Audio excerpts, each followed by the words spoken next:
tout le monde, j'espère que vous allez bien. Je vous retrouve aujourd'hui pour une nouvelle vidéo. Est-ce que je suis habillée de la même façon que dans l'autre vidéo? Oui. Pourquoi? Eh bien parce que c'est filmé le même jour et que je vais pas me changer pour une vidéo pour vous faire croire que c'était filmé un autre jour alors que c'était le même jour. Non. Voilà, ici on est on est assez, on va dire, naturel, on fait les choses comme elles viennent. Donc c'est pour ça que je voulais vous filmer aujourd'hui ma vidéo sur les choses que j'ai le plus aimé ce printemps. Donc c'est des vidéos qui sont inspirées des renardises de Margot Liseuse et du coup je vous rappelle que je ne mets pas de livres dans cette catégorie. C'est la vidéo où je ne parle pas de livres et je parle de toutes les autres choses que j'ai appréciées pendant le printemps. Alors accrochez-vous parce que y a beaucoup de choses, je sais que je dis ça à chaque saison, mais comme je regroupe plusieurs mois, c'est vrai que je découvre des choses, j'en abandonne d'autres et du coup j'ai plein de trucs à vous présenter. On va commencer comme d'habitude par la catégorie médias. Premièrement, moi j'ai adoré le nouvel opus de Jurassic World. Alors je sais qu'il a fait débat et qu'il a été très critiqué en disant que c'était un des pires, etc. J'ai vu des très mauvaises notes sur Jurassic World, mais en fait moi j'ai trop aimé. Si vous avez envie de globalement voir des dinosaures, de pas vous prendre la tête et de voir des gens essayer d'échapper à des dinosaures et de ne pas se faire croquer, allez le voir. Si vous voulez avoir un film qui est logique, qui est avec un scénario élaboré et vraiment vous prendre la tête, n'allez pas le voir. Hein. Le scénario il tient sur un ticket de métro je pense, mais j'ai trouvé que c'était vachement chouette, il y avait des belles images, j'ai passé un bon moment. Dans un tout autre registre, mais toujours dans les médias, je voulais vous parler d'une chaîne YouTube de sport qui s'appelle Grow with Joe. C'est une chaîne YouTube que j'ai découvert il y a, je pense, 1 mois et demi, 2 mois. Pour tout vous dire, je suis une personne qui n'est absolument pas sportive. L'appréciation scolaire qui représente le plus, je pense, mon niveau en sport, c'est Marine n'a pas compris l'intérêt de s'investir en EPS. Vraiment, je déteste le sport, j'ai essayé plein de sports, j'ai toujours détesté, ça me saoule, vraiment c'est horrible. Et pendant le printemps, je me suis mise à marcher avec une collègue, on fait 10 km plusieurs fois par semaine. J'ai eu envie, en marchant justement, de faire un peu plus parce que je me rendais compte que j'étais très essoufflée quand je marchais. Et en cherchant, j'ai trouvé une chaîne YouTube de sport où vous avez une jeune femme qui vous fait du sport de manière très drôle avec des musiques. Donc vous faites de la danse en fait devant votre télé. Moi je peux mettre les vidéos YouTube sur ma télé. Et voilà, vous dansez tout seul dans votre appart, vous faites un peu des gestes dans tous les sens comme ça. C'est très drôle. C'est une Canadienne je crois, mais elle parle pas en fait dans ses vidéos, ou alors elle parle au début, vous pouvez passer si vous comprenez pas l'anglais. Vous n'avez pas besoin de comprendre l'anglais pour suivre ses vidéos, donc ça c'est bien, ça permet de faire quelque chose d'un peu universel. Elle est tellement naturelle, elle est tellement pleine de bonne humeur. Et vraiment, ça vous donne envie de bouger et de faire des choses sans pour autant être complexé par les vidéos YouTube de sport comme j'ai vu beaucoup et que j'ai essayé de faire. Et vraiment, moi, ça me rend ouf de voir des femmes ou des hommes qui sont là en me disant oui, allez, dépêchez-vous, faites des abdos pour aller à la plage et être en bikini. Enfin, non, franchement, c'est des trucs pour moi qui renforcent les TCA et c'est pas intéressant de faire ce genre de vidéos. Je déteste ce genre de système. Mais par contre, Grow with Joe, c'est vraiment pas ça. C'est vraiment naturel, c'est pas culpabilisant. Le but c'est de s'éclater, mais tout en faisant du sport et vraiment j'ai adoré. Donc je vous mettrai sa chaîne en barre d'infos. C'est vraiment trop top. Maintenant qu'on a parlé de sport, on peut parler de bouffe, comme ça reste dans le thème. Je voulais tout d'abord vous parler du restaurant Vega qui est à Madrid. Je suis partie en Espagne en vacances au début du mois de juin. Et j'ai découvert Vega qui a 2 restaurants à Madrid, notamment dans le centre. Et c'est un restaurant qui fait tout maison. Vous avez des plats qui sont absolument excellents. Tout est 100% vegan. C'est très fin, c'est délicieux. En plus, c'est pas cher. Et j'ai goûté, les gars, une burrata vegan. Mais alors, c'était délicieux. Alors ça n'avait pas le goût de la burrata animale hein, forcément, mais c'était fondant dans la bouche, c'était crémeux, c'était trop bon. Vraiment, si vous allez à Madrid, je vous conseille d'aller chez Vega parce que c'était vraiment excellent. On y a mangé avec mon chéri pendant notre voyage à Madrid et on y est retourné le dernier jour tellement c'était bon parce que vraiment une tuerie ce restaurant. Toujours concernant la bouffe de Madrid, alors là on va partir dans un truc beaucoup moins sain, mais il y a un Burger King à Madrid qui fait beaucoup plus d'offres végé que le Burger King en France et ils font des nuggets. Eh bien, je dois vous avouer que ça faisait 10 ans que j'avais pas mangé de nuggets et vraiment, c'était une tuerie. Ça avait le goût des nuggets de poulet de quand j'étais petite. C'était vraiment trop bon, trop croustillant. Donc moi qui vais pas souvent dans les fast-food, je me dis que ce serait bien que ces nuggets arrivent en France. Même s'ils ont déjà les burgers végé, je me dis que ça pourrait être vachement cool parce que c'était super bon. Je ne suis pas allée que à Madrid, je suis également allée à Séville. Et à Séville, je suis tombée dans un restaurant, je vous mettrai des photos juste ici. C'est un restaurant qui a un côté un peu librairie, il y a des livres partout, c'est une déco qui est absolument magnifique, très très jolie, en même temps très simple, un peu cosy et tout, j'ai vraiment adoré. Et ils font une paella végétarienne. Alors une paella, c'est peut-être un peu un non-sens de parler de paella végétarienne, mais écoutez, on fait ce qu'on peut avec ce qu'on peut manger quand on est végétarien. Et écoutez, elle était juste excellente, elle était vraiment, tout était frais, les légumes étaient vraiment divins.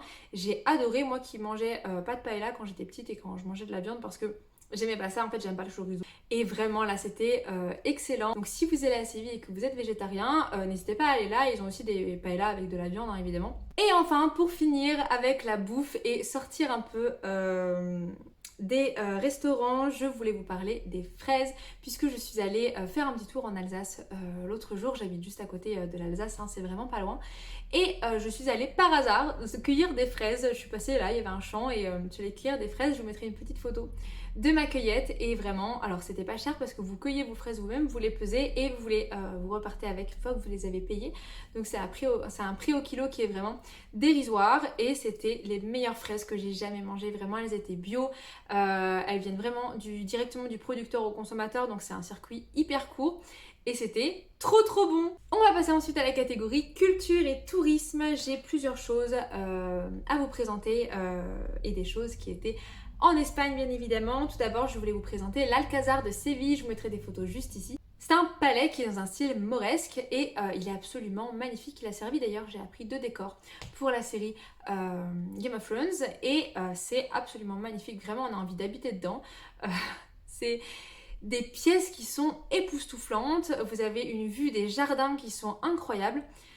Écoutez, si vous allez à Séville, je pense de toute manière que vous allez visiter parce que c'est l'attraction principale, mais j'ai adoré visiter ça. Si vous allez à Séville également, vous pourrez aller visiter la cathédrale. Alors vous avez une grande tour qui est la Giralda où vous pouvez admirer tout Séville et vous avez également l'entrée de la cathédrale avec. La cathédrale est très intéressante parce que c'est une ancienne mosquée qui a été reconstruite après en cathédrale, d'abord dans un style roman et ensuite dans un style gothique. Et vraiment, vous avez toutes sortes d'architecture dans cette cathédrale. Vous avez également un peu de baroque. C'est très intéressant au niveau architectural. C'est un peu surprenant aussi. Vous avez la tombe de Christophe Colomb, mais bon, après ça, je vous avoue que ça m'a moyennement intéressée. Vraiment, j'ai adoré cette visite. C'était assez extraordinaire et je trouve ça dingue qu'une mosquée soit devenue une cathédrale. Enfin, c'est quand même assez unique, quoi. On va repartir un petit peu à Madrid et je voulais vous parler du musée Serralbo, qui est un ancien hôtel particulier. Et c'est une maison, une des seules maisons où on peut prendre des photos d'ailleurs. Et c'est vraiment un endroit qui est absolument splendide. Vous avez un escalier qui est juste dingue, vous avez des œuvres d'art dans toutes les pièces, vraiment j'ai adoré ma visite. Vous avez des jours gratuits, nous quand on y allait, on est tombé sur un jour gratuit, je crois que c'est le mardi si je me souviens bien. Mais voilà, n'hésitez pas à aller le visiter si vous faites un tour à Madrid. Pour revenir en France, j'ai 2 choses à vous présenter en France. Tout d'abord, le MOSA qui est un musée de street art sous les remparts d'une ville, c'est à Neuf-Brisac. J'espère que je le prononce bien. Ce sont des remparts qui ont été construits par Vauban et aujourd'hui ils sont inscrits au patrimoine mondial de l'UNESCO parce qu'il y a beaucoup de street arters qui sont invités pour dessiner des fresques et faire des trucs absolument époustouflants. Vous avez de grands artistes qui sont passés par là. Je vous mettrai pareil des photos juste là. C'est vraiment très original, c'est magnifique. Le petit monsieur à l'entrée est absolument adorable également et c'est aussi un puits de science. Vraiment, j'ai adoré ma visite. Si vous passez du côté de Colmar, dans le Haut-Rhin, etc., n'hésitez pas à aller voir. Ça vaut vraiment le détour et c'est une super visite. Et en parlant de Colmar, vous avez le musée Unterlinden qui est très intéressant également. C'est un musée un peu, on peut dire, des beaux-arts, mais ça se tourne principalement sur l'art sacré, l'art du Moyen-Âge. Vous avez un peu d'art moderne et d'art contemporain, mais c'est vrai que c'est des pièces que j'ai passées un peu plus vite parce que c'est moins ce qui m'intéresse tout simplement. Et vous avez un cloître gothique. Je rêverais d'avoir des entrées gratuites au musée Unterlinden juste pour aller lire là-bas. Vous avez un petit jardin dans le cloître. Vous avez vraiment ces arches gothiques qui sont extraordinaires avec cette pierre un peu jaune et tout. C'est vraiment très graphique, c'est très beau. Vraiment, j'ai adoré cet endroit. Tout le musée vaut le coup, hein, mais particulièrement le cloître. Maintenant qu'on a fini la partie culture et tourisme, on va passer à la catégorie mode. Premièrement, j'aimerais vous parler d'une parure de bijoux. C'était mon anniversaire en mai et mon chéri m'a offert des boucles d'oreilles d'une parure de bijoux. Il m'avait déjà offert le collier à Noël et je vais vous montrer ça parce que c'est une petite artiste. Donc ce sont des pierres qui sont montées en fait sur des pendentifs avec des architectures gothiques. Donc vous avez premièrement ce pendentif là avec une labradorite. J'espère que vous voyez bien, c'est compliqué de filmer avec son téléphone parce que c'est vrai qu'il fait pas vraiment le focus, mais bon, je pense que vous vous rendez compte un peu de la beauté de la chose. Derrière c'est comme ceci. Je pense que vous avez compris à ma bague que j'aime bien les labradorites. Et également, donc il m'a offert à mon anniversaire la suite du collier de Noël qui sont ces petites boucles d'oreilles. Pareil, qui vont avec architecture gothique avec des labradorites. Hop, attendez, je vais vous montrer peut-être de plus près. Voilà, et c'est vraiment trop beau.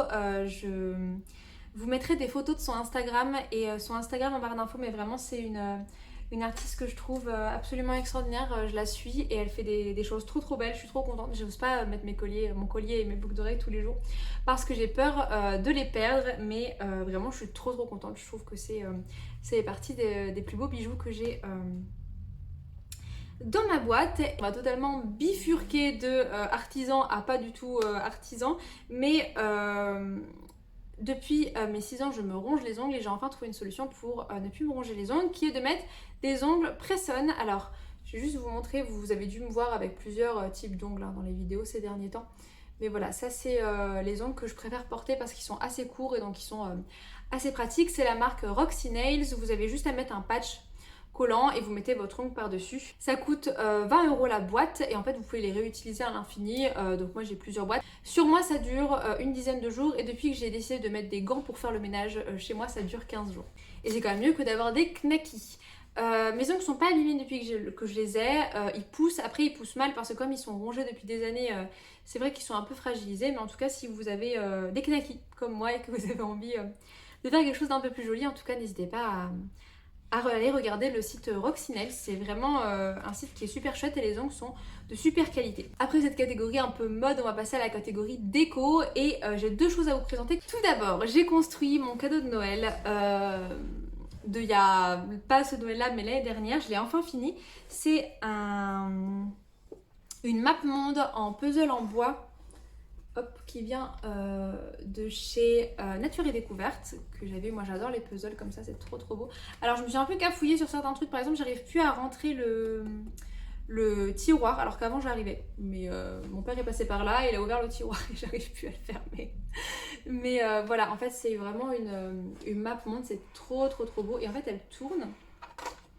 Voilà. Alors clairement, ne faites pas vos ongles avant de faire ça parce que ça tue les doigts, c'est horrible. Mais je trouve ça trop joli. Vraiment, je suis trop contente de mettre ça dans mon appart et ça va déménager avec moi. Après, je vais pas le défaire pour déménager, faut pas déconner non plus. Je vais vous montrer aussi, ça c'est un de mes cadeaux de Noël de cette année. C'est le frère de mon chéri qui me l'a offert. C'est des bouquets, enfin des fleurs en Lego que j'ai construit. Hop, donc vous avez le bouquet, le vase, c'est un des miens, hein, il vient de chez Emma si jamais il vous plaît. Donc c'est tout des fleurs en Lego comme ça et je trouve ça trop bien, moi qui fais toujours mourir mes plantes. Vraiment, je trouve ça magnifique dans un intérieur, c'est très joli, ça apporte de la couleur et je trouve ça trop chouette. On va finir par la catégorie beauté, j'ai quelques trucs à vous présenter. Tout d'abord, j'aimerais vous parler des thermes à Madrid. J'ai fait des thermes, c'était la première fois de ma vie que j'allais dans des thermes et que j'avais un massage. C'est trop chouette. Déjà, vous n'avez pas d'enfant dans les thermes, donc ça c'est trop bien. C'est un terme un peu traditionnel, donc vous avez des bains chauds, des bains glacés, des bains moyens et vous avez du thé à disposition, également un massage et c'est trop chouette, vraiment j'ai adoré, j'avais jamais fait ça mais ça m'a trop plu. Après j'étais trop détendue et leurs produits sont vraiment de qualité, ils sont trop bons donc j'étais trop heureuse et j'ai découvert quelques petites pépites en termes de beauté ces derniers mois. Déjà le fait qu'on ait retiré le masque, moi ça m'a fait beaucoup de bien à la peau. J'ai testé pas mal de trucs ces derniers mois puisque en 2020 j'ai arrêté ma contraception hormonale pour changer de contraception et le changement de contraception plus le masque, autant vous dire que ma peau elle était horrible. Là ça se voit pas parce que j'ai de la bébé crème et tout ça et que je suis maquillée, mais c'est vrai que J'avais pas mal d'acné et au niveau de tout, en fait vraiment au niveau du masque en fait, vraiment toute la joue là où il y avait le masque. Donc je sais pas trop si c'était la contraception ou le masque ou les deux, mais le fait d'enlever le masque déjà ça a été plutôt positif. Et j'ai également trouvé deux petites pépites qui m'ont vraiment aidé à réduire mon acné, donc je voulais vous en parler. Premièrement, j'ai testé l'acide glycolique de chez The Ordinary, donc c'est une lotion qui est comme ça coûte pas très cher, vous en avez chez Sephora, sur Beauty Bay ou dans des magasins qui vendent la marque The Ordinary, il y en a, je crois que Monoprix le fait. C'est une lotion qui va en fait venir exfolier en douceur votre peau et favoriser le renouvellement cellulaire. Je m'en sers justement sur les joues et un petit peu sur le front. C'est hyper efficace. Alors il faut le mettre progressivement. D'abord vous le mettez qu'une fois par semaine, après 2 fois par semaine, après vous pouvez le mettre un peu tous les jours. Moi je fais toujours des pauses le week-end, vraiment c'est hyper efficace, mon acné elle est partie super vite. Par contre attention, c'est photosensibilisant, donc il faut le mettre le soir et le lendemain vous mettez une protection solaire. On parlera de protection solaire tout à l'heure, et également quand j'ai encore des petits boutons, j'utilise des patchs. Alors ceux-là c'est des Beauty Bay, mais franchement j'ai regardé les compos de toutes les autres marques, vous en avez chez plein d'autres marques, mais ce sont des petits patchs comme ça, avec une lotion à l'intérieur, et en fait vous le mettez sur votre bouton et ça va pendant la nuit et votre bouton va en fait tout simplement dégonfler et il va finir par disparaître sans vous faire de cicatrices. Donc ça c'est super cool, vraiment ça coûte pas très cher, ça dure longtemps, donc écoutez, n'hésitez pas. Si jamais vous commandez sur Beauty Bay, prenez les verts comme ça, prenez pas les bleus, parce que les bleus ils brillent dans le noir et à part briller dans le noir quand vous dormez, ça sert pas à grand chose, donc voilà. Ne dépensez pas plus cher juste pour briller dans le noir et avoir des étoiles sur le visage, ça n'a pas trop de sens. Je vous disais qu'avec l'acide glycolique, il fallait mettre de la crème solaire qui ne se met pas qu'en été, qui se met tout le temps, puisque les rayons du soleil sont composés à la fois d'UVA et d'UVB. Les UVB ne passent pas quand il y a des nuages, mais les UVA passent quand il y a des nuages, quand il fait froid, etc. Et c'est eux qui sont responsables du vieillissement cutané, du cancer de la peau. Il faut retenir UVA comme attention, voilà, danger, et UVB comme bronzage. Et du coup moi je mets depuis quelques mois de la crème solaire, qu'importe le temps, qu'importe ce que je fais et tout, et surtout depuis que je mets de l'acide glycolique justement pour pas que ma peau ait de taches. Et j'ai découvert deux trucs vraiment bien. Tout d'abord, de chez Beauty Bay, j'ai une lotion solaire qui est hydratante, donc c'est du SPF 50, qui est comme ça, je la mets sur mon visage, je peux la mettre tous les jours, j'ai pas de boutons, ça me graisse pas la peau, etc. Donc vraiment je la trouve super cool, et vous pouvez vous maquiller par-dessus. Et également si je veux que mon maquillage tienne mieux dans la journée, j'utilise la Révolution Pro Protect Soft Focus Primer, c'est aussi un SPF 50. Et c'est une base de maquillage, donc ça va mieux faire tenir votre maquillage, et il y a également un SPF dedans. Donc c'est super top. Et si je me maquille, j'utilise la Super Bébé de chez Herborian. J'avais plus de bébé crème et du coup j'ai acheté celle-là. Et vraiment, elle est trop bien. C'est SPF 20, donc vous avez quand même une protection solaire. C'est 40 ml. Vous avez vraiment besoin d'une toute petite noisette et vous êtes maquillée. Là, j'en ai mis vraiment pas beaucoup. Et regardez, je suis vraiment... Enfin, on voit à peine que je suis maquillée, quoi. Il y a une super couvrance. D'un côté, c'est très naturel. Vous pouvez l'appliquer au doigt. Ça tient très bien dans la journée. Vraiment top. J'ai juste adoré. Voilà, c'est la fin de cette vidéo sur ce que j'ai préféré au printemps. J'espère que ça vous aura plu. N'hésitez pas vous à me dire les découvertes en dehors des livres que vous avez fait pour ce printemps. En attendant, je vous souhaite une très belle journée et je vous dis à bientôt pour une prochaine vidéo. Salut!